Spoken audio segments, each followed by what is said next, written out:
আজকে ক্লাস 4-এর অঙ্ক। তোমাদের অনেক দিন অনলাইনে ক্লাস বন্ধ ছিল, মৌখিক পরীক্ষা চলছিল, সেই জন্যে আবার আমরা অনলাইনে ক্লাস শুরু করছি। তাহলে আজকে এই যে অঙ্ক, এই অঙ্ক বেশ কিছুদিন অনলাইনে করানো হয়নি বলে স্কুলের খাতায় বোধহয় দেওয়া হয়েছিল কতগুলো অঙ্ক। সেটা হচ্ছে 47 কি 48 পৃষ্ঠায়, 47 এবং 48 পৃষ্ঠায় কটা প্রশ্নের অঙ্ক ছিল। কেউ কিন্তু খাতায় সেই প্রশ্নের অঙ্কগুলো করতে পারোনি কেন জানি না। তো দেখো 48 পৃষ্ঠায় উম, চ আর ইয় এই তিনটে অঙ্ক কেউ করনি। তাহলে দেখো প্রথমে ইয়র অঙ্কটা আমি দেখিয়ে দিচ্ছি। একটা বাঁশের 1/4 অংশ কাদায়, 1/2 অংশ জলে, বাঁশটি কত অংশ জলের উপরে আছে, ভালো করে বুঝবে। এইখানে যখন অংশ একটা জলে আছে, একটা কাদায় আছে, আর বাকিটা জলের উপরে আছে, একটা বাঁশ। তাহলে এই বাঁশটার যখন নাকি তার দৈর্ঘ্যটা কত দেওয়া নেই, দৈর্ঘ্য হচ্ছে তার একটা একক, সে 7 হাত হতে পারে, 7 মিটার হতে পারে, 7 ফুট হতে পারে, এগুলোকে বলে একক। সেই এককের সংখ্যা যখন দেওয়া থাকবে না, তাহলে ওই যে এককের সংখ্যাটা পুরোটাই কিন্তু যখন অংশ বার করছি তখন সেটা হচ্ছে সমগ্র অংশটাকে 1 ধরে নিতে হবে। অর্থাৎ বাঁশটা যদি 7 মিটার থাকতো, তাহলে এই 7 মিটারের 1/4 বের করতাম, হ্যাঁ, 1/5 বের করতাম, এগুলো বের করা যায় এই 7 মিটার থেকে। কিন্তু যখন নাকি বলেছে জল আর কাদায়, তাহলে এই যে 7 মিটার পুরো বাঁশটার যে এককটা, এককের পরিমাণ কোনো প্রশ্নের অঙ্কে যখন থাকবে না, তখন সমগ্র অংশটা 1 ধরে নেবে। সে আম হোক, কাঁঠাল হোক, গাছ হোক, মানুষ হোক, ছাগল হোক, কোনো অংশ যখন বার করবে সেই অংশের এককের পরিমাণটা যদি না দেওয়া থাকে, তাহলে সমগ্র অংশটা হচ্ছে 1। কারণ 1/4 এই কথাটার মানে কি, 1 থেকে এই একটা একটা পূর্ণ সংখ্যা। 1 মানেই হচ্ছে এর মধ্যে 10টা আমও থাকতে পারে, 25টা ছাগলও থাকতে পারে, এইটাই হচ্ছে 1, এর মান হচ্ছে 1। তো এই 1 মানে হচ্ছে ওই জিনিসটার 4 ভাগের 1 ভাগ, অর্থাৎ সমগ্র অংশটাকে 1 ধরে নিতে হবে, তাহলেই তোমাদের অঙ্কগুলো হয়ে যাবে। কীভাবে হবে দেখো, প্রথমটাতে লিখবে, মনে করি বাঁশটাকে একটা ধরে নিতে হবে, নাহলে তুমি বাঁশের উপরে অংশটা কী করে বার করবে। বাঁশটি সমগ্র অংশ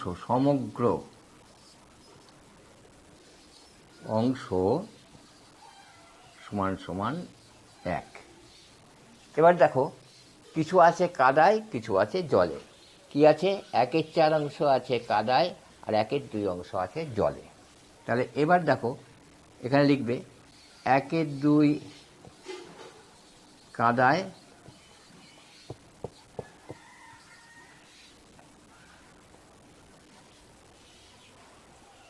1/4 হচ্ছে কাদায়, 1/2 জলে। হ্যাঁ, ওপরে কত অংশ।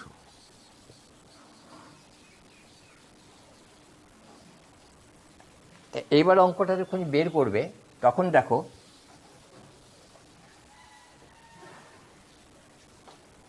1 হচ্ছে সমগ্র বাঁশটা। এই 1 থেকে কি চলে যাচ্ছে, 1/4 অংশ জলে চলে যাচ্ছে, 1/2 অংশ এটা কাদায় গেল, এটা জলে চলে গেল। তাহলে 1 থেকে 2টো বাদ গেল। তাহলে এটা সরল প্রক্রিয়ায় করে ফেলতে হবে। 2টো বিয়োগ তো পরপর করি না আমরা 1-এর বেশি বিয়োগ হলে কি করি, বিয়োগগুলোকে একদিকে যোগ করি। তাহলে বাঁশ যদি 1 হয়, বিয়োগ এই 2টো অংশই চলে গেছে। বলছে জলে এই যে বাঁশ, এই হচ্ছে এইখানে জল বা এখানে কাদা, এখানটায় জল। তাহলে এইটা হয়ে গেছে 1/2, এটা হয়ে গেছে 1/4। তাহলে এখানে নিশ্চয়ই একটা বাকি কিছু একটা অংশ পড়ে আছে, কার থেকে, এই অংশটা থেকে। এটা হচ্ছে বাঁশ, এই বাঁশটার এটা চলে গেল, এটা চলে গেল, দুটো দুটো বাদ দেবো, বাদ দিলে এইটা পড়ে থাকবে। তাহলে এই যে পুরো বাঁশটা, এই বড় বাঁশটা হচ্ছে 1। মোট পরিমাণ যখন কিছু এককের সংখ্যা দেওয়া থাকবে না তখন। তাহলে 1 বিয়োগ 1/4, এই দুটোকে কি করব, যোগ করে দেব। 1/2 সমান সমান 1 বিয়োগ, এগুলো তোমরা নিশ্চয়ই করেছো। এগুলো যদি একই থাকে তাহলে কি হয়, কিভাবে হবে এখানটায় যোগটা, এই যোগটা করে নেবে।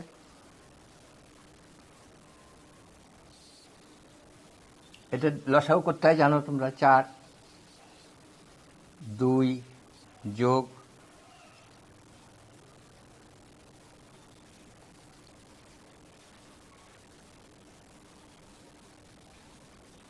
এটাকে ভাগ করতে হয় 1 1 খেয়ে 1, 2 2 খেয়ে 2 সমান সমান 1 বিয়োগ 3/4 সমান সমান কি দেখো, 1 থেকে যখনই কোনো ভগ্নাংশ বাদ দেবে, যখনই কোনো প্রকৃত ভগ্নাংশ 1 থেকে বাদ দেবে, তখন এই লসাগু ফসাগু এত কিছু করতে হয় না। কি করতে হয়, লবটাকে হর থেকে বাদ দিয়ে সেটাই হয় লব, আর হর হরই থাকে। অর্থাৎ এই যে এখানে 3 ভাগ 4 ভাগ, 4 ভাগ থেকে 3 ভাগ চলে গেল, তা 4 ভাগ থেকে নিশ্চয়ই 1 ভাগ থেকে গেল, বিয়োগ করলে এইটা হচ্ছে জলের উপরে।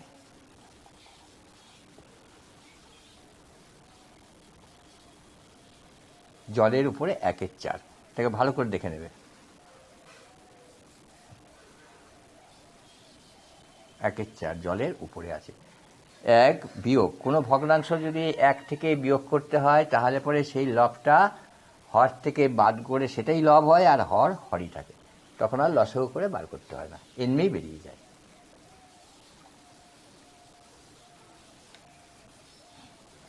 এটা উমর অঙ্কটা হয়ে গেল। হ্যাঁ, এবার দেখো চয়ের অঙ্কটা।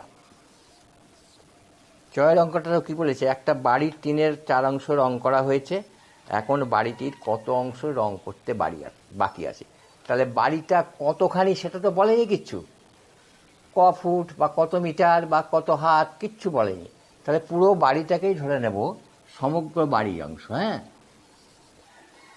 বাড়িটির সমগ্র অংশ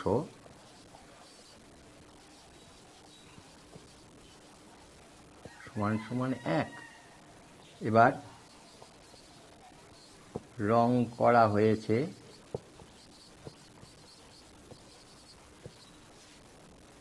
3/4, 3/4 অংশ। তাহলে এবার অঙ্কটা করছো, এত চিহ্ন দেবে, 1 থেকেই বাদ যাবে, 3/4 রং করেছো তো, সমান সমান কি, লসাগু করতে হয় না, যে বলেছি 1 থেকে যখন কোনো ভগ্নাংশ বাদ দেবে, লব হর থেকে বাদ দাও, লবটা হর থেকে বাদ দিলে উপরে 1 অংশ থেকে গেল, হর হরই থেকে গেল, 1/4 অংশ রং করতে বাকি, রং করতে বাকি। ঠিক আছে, এই পরিমাণটা যদি দেওয়া থাকতো তাহলে তার পরিমাণ বের করতে হতো, সেটা পরে শিখবে গিয়ে। অংশের পরিমাণ বার করলে মোট যে পরিমাণটা থাকে তাকে গুণ করে অংশের পরিমাণটা বের করতে হয়। ঠিক আছে, এইভাবে বের করতে হয়। বা অংশের পরিমাণটাই দেওয়া আছে, তখন তাকে ভাগ করতে হয়, ভাগ করলে মোট পরিমাণ বেরোয়। এরকমভাবে সেটা পরের প্রশ্নমালায় গিয়ে করব। গুণ ভাগ আমরা শিখে নেব আগে, গুণ ভাগ শিখে নিয়ে তারপরে করব। দেখো চয়েরটাও হয়ে গেল, চয়ের পরে ইও আছে। দেখো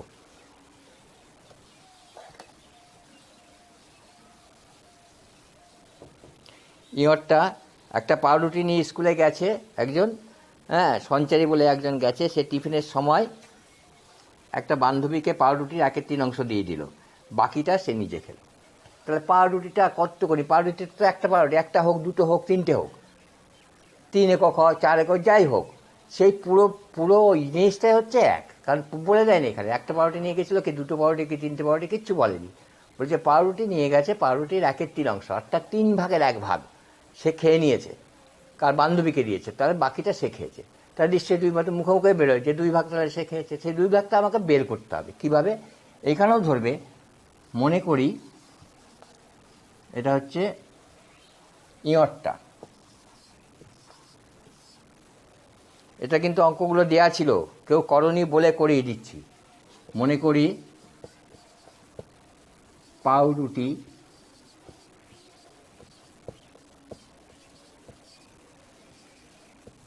অংশ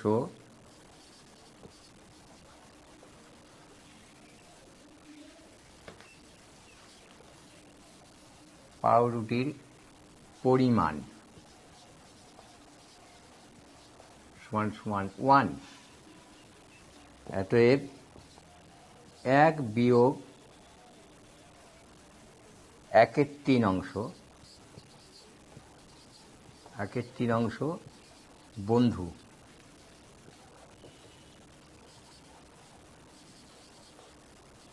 বন্ধু খেলো। তাহলে এখান থেকে বিয়োগ করো, এটাই বিয়োগ হবে। 1/3 থেকে বিয়োগ করলে কি থাকবে? তো জানো বলেছি 1 থেকে কোনো কিছু বাদ দিলে একবারে হয়ে যায়। লবটাকে হর থেকে বাদ দেবে, 2 থাকলো, হরই থাকলো। 2/3 অংশ সে নিজে খেলো, হয়ে গেল। এটাই উত্তর। 2/3 অংশ সে নিজে খেলো। হয়েছে? বুঝতে পেরেছে? এইভাবে বাদ যাবে। যখন পরিমাণ এখানে দেওয়া থাকবে সেটা পরে প্রশ্নমালায় আসছে। কোনো কিছু না দেওয়া থাকলেই সমগ্র পরিমাণটাকে 1 ধরে নেবে। তার থেকে যোগ বিয়োগ কীভাবে করতে হবে পরপর করে যাবে। এইবার তোমাদের যেটা আসল অঙ্কর চ্যাপ্টারে আসছি, এটা করিয়ে দেওয়া হলো, সেটা হচ্ছে গুণ আর ভাগ। আজকে তোমাদের দেওয়া থাকবে অঙ্ক, খাতায় করবে, করে নিয়ে গুণ ভাগ করবে, করে খাতা জমা দেবে, সেভাবে দেখা হবে। গুণ, যেমন 2/3 গুণ 3/5। দেখো ভগ্নাংশের গুণ হলো ওপর নিচে ভাগ যায়, ওপর নিচে কোনাকুনি, এটার সাথে এটা হতে পারে, এটার সাথে এটা হতে পারে, বা এটার সাথে এটা হতে পারে, এটার সাথে এটা হতে পারে। এইভাবে ভাগ যাবে। কিভাবে ভাগ যাবে? একে আমরা কাটাকুটি বলি। ভাগ যাবে কিভাবে? দেখো দেখো 3 3-এর মধ্যেই ভাগ যাচ্ছে, 3-এ কেটে গেল। 1-এর পরিমাণ লেখাও যা, না লেখাও তা। 3-1-কে 3ও লেখা, কারণ 1 দিয়ে যে কোনো জিনিস গুণ ভাগ করলে সেটাই হয়, তাই জন্য সেটা আর লিখলাম না। তাহলে থেকেও গেল কি, উপরে থেকে গেল কি 2, নিচে থেকে গেল 5। তাহলে এই দুটো গুণ করলে হয় 2/5। এটাই কেটে গেল। বুঝতে পেরেছ? গুণের সময় ওপর নিচ কী হবে? গুণ হবে না, ওপর নিচ ভাগ যদি যায়। যদি না যায়, যেমন ধরি থাকে 2/3 গুণ আবার 2/3 আছে, এটাকে যদি গুণ করতে হয় তাহলে কী হবে? কোনোটার সাথে কোনোটা যাচ্ছে না, তখন ওপরে ওপরে গুণ হবে, নিচে নিচে গুণ হবে। 2 2 4, 3 3 9, 4 9। এই হচ্ছে গুণের ধারণা। তারপর দেখো একটা অঙ্ক আছে, যেমন ধরো 3 অক্ষর দিয়ে যদি দেওয়া থাকে, 2/3 2/3 3 পূর্ণ 2/7, এটা দেখিয়ে দিচ্ছি।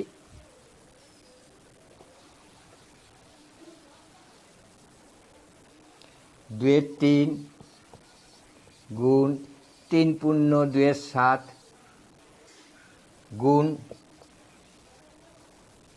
4/3। 3টে অক্ষর দিয়ে দেখিয়ে দিলাম। যখনই মিশ্র থাকবে তাকে কিন্তু ভেঙে নিতে হবে, অর্থাৎ অপ্রকৃত করে নিতে হবে। মিশ্রর সাথে এরম ভগ্নাংশের হয় না যোগ বিয়োগ, গুণ ভাগ কোনোটাই হয় না একসাথে, সেটাকে একটাই পরিণত করে নিতে হবে। এই ভগ্নাংশগুলো যেরকম আছে সেই ভগ্নাংশ, হয় প্রকৃত নয় প্রকৃত, যাই একটা করে নিতে হবে। অপ্রকৃত মিশ্র তো আর প্রকৃত হবে না, অপ্রকৃতই হবে। তাহলে 2/3 গুণ, এটাকে বলেছিলাম দেখো মিশ্র ভগ্নাংশকে অপ্রকৃত করলে কী করতে হয়? এটার সাথে এটা গুণ করতে হয়। 3 7 21 আর 2 23/7 গুণ 4/3। হ্যাঁ, এবার কী দাঁড়ালো দেখো, কার সাথে কার ওপর নিচ করে দেখো তো, কারোর সাথে কার যাচ্ছে কি না। 7-এর সাথে 4 যাচ্ছে না, 3-এর সাথে 4 যাচ্ছে না, 2-এর সাথে 7 না, 2-এর সাথে 3ও নয়, 23-এর সাথে কারোরও যাচ্ছে না, কারোর সাথে কারোর ভাগ যাচ্ছে না। তাহলে উপরগুলো সব গুণ হবে, নিচেরগুলোও সব গুণ হয়ে যাবে। তাহলে উপরগুলো গুণ করবে, 23 2 66, এই 46, 46কে 4 দিয়ে গুণ, 4 6 24, 4 4 16 17 18, এই উপরে বসে গেল 184, নিচে গেল 3 7 21, 3 21 63। বুঝে গেল? এই যে বেরোলো, এটা কিন্তু কি ভগ্নাংশ? অপ্রকৃত ভগ্নাংশ। যখনই কোনো অপ্রকৃত ভগ্নাংশ উত্তর লিখলেও ঠিক হবে, কিন্তু অপ্রকৃত হলেই তাকে সবসময় মিশ্র করে দেখাতে হয়। অপ্রকৃত থাকলে উত্তরে অপ্রকৃত লেখা ঠিক নয়, সেটাকে মিশ্র করলে সেটা সম্পূর্ণ ভগ্নাংশটার উত্তরটা ঠিক হলো। সেই জন্য সেটাকে সবসময় মিশ্র করবে। প্রকৃত হলে কিছু করা যাবে না, অপ্রকৃত হলেই এটাকে ভাগ করে মিশ্র ভগ্নাংশে পরিণত করে উত্তরটা লিখবে। তাহলে এইটা দেখো গুণ শিখলে। এইবার দেখো ভাগ। 8-এর 9 ভাগ 2-এর 3। এই ভাগের কাজ হলো পরের ভগ্নাংশটা উল্টে যাবে কি করে? গুণ চিহ্ন দিয়ে। এবং তখন আগের মতো গুণ যেরকম ভাই করছিলাম ঠিক সেভাবে করতে হবে। প্রথমটা ঠিকই থাকবে, পরেরটা গুণ চিহ্ন দিয়ে উল্টে যাবে। 3-এর 2। এইবার তুমি দেখো কার মধ্যে ভাগ যাচ্ছে কিনা। 3 দিয়ে 9-এর মধ্যে ভাগ যাচ্ছে, 3 তিরিক্ষে 9। 2 দিয়ে এর মধ্যে ভাগ যাচ্ছে, 4 দুগুণে 8। কি দাঁড়ালো? 4-এর 3। বলেছি অপ্রকৃত হলেই মিশ্র করবে।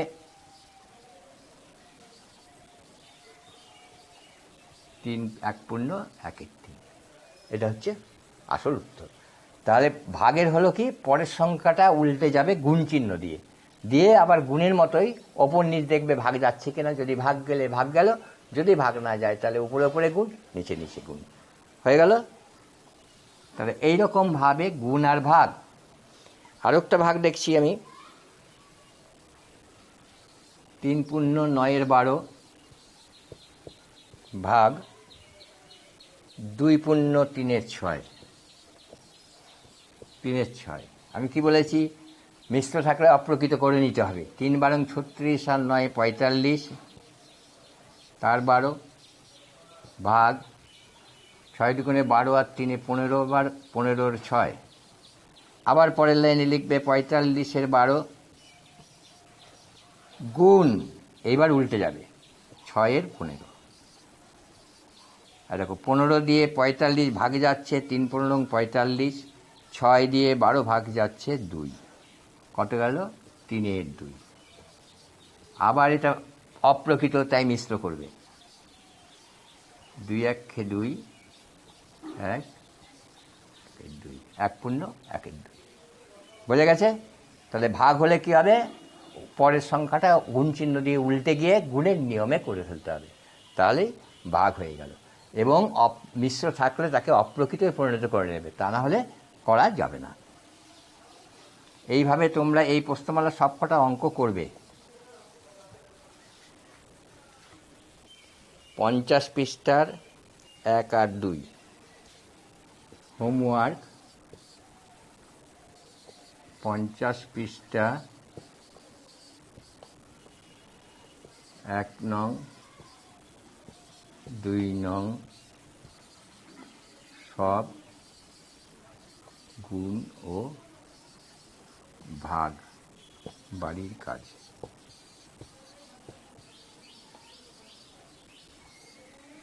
থাকলো, এভাবে এটা করো। তারপরের দিন আবার একটু প্রশ্নের অঙ্ক, গুণ ভাগের প্রশ্নের অঙ্ক বুঝিয়ে দেবো, ভালো করে করবে।